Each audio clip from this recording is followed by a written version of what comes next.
Pyhä Kuilu is the debut full-length album from Entheomorphosis, a experimental sludge metal band, a doom metal band, and a sort of droning side project that features members of Dark Buddha Rising, Som Ardad, and Anfan. It is kind of an atmospheric sludge metal record in the way that it reveals its ideas in dramatic and often ambient forms, but also there's a strong performative side of this with a very distinct vocal style, and the doom metal riffs really are what ties it all together. So best thing to do at this point is just listen to a bit of it, get a sense for the general sonic luster of all of it, their specific specificity of their sound and performances, and paying close attention to the way that we might get through part of a doom metal riff in any one clip that I could pick.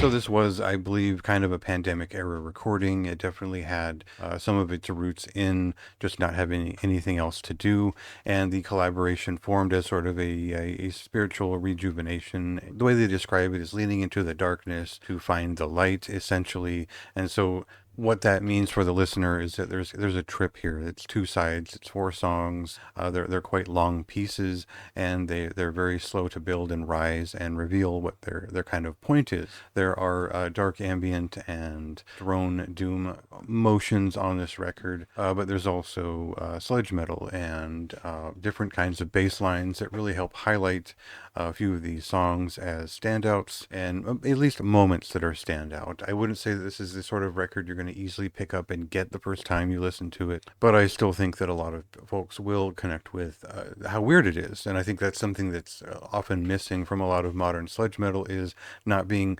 focused on being pretty or progressive or whatever, is just making something that is strange and kind of ugly and interesting in its own personality. And we get a lot of that here in terms of just making a very strange psychedelic doom metal record that doesn't go a lot of places. It really meditates on a few main points, and there's three main events here, and that's really what this album amounts to overall. Just like with the Mizmor and Hell split album, this is for someone who isn't looking to be busied with a ton of riffs, is more looking for an experiential listen and something that's not going to really pump up the note count every minute. This is really more about feeling and paying attention and experiencing what they're portraying here.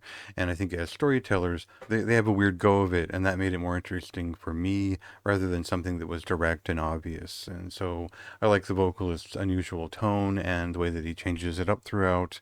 I like the way that the tone of the record develops throughout. It only seems to get darker at some point, but then things change a bit later on. So essentially it's more of a performance than it is a rock album, and I don't think that's going to be for everyone looking for pure sludge metal or even atmospheric sludge metal that is more ornate.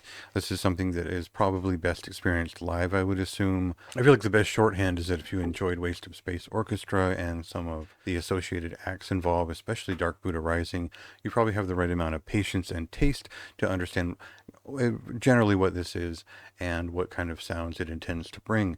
I think they do a fine job of it. Very entertaining album, just interesting results overall. I didn't love every part of it, but for the most part, this was an entertaining listen, and it gets a high recommendation from me. I'm a big fan of their other work, so that of course complicates things. You'll probably be a fan of this if you like their other stuff on some level. So check it out for yourself. See what you think. It released on May 23rd, and you can go check it out yourself. In the meantime, feel free to read the written review on my website and see what else I had to say about it.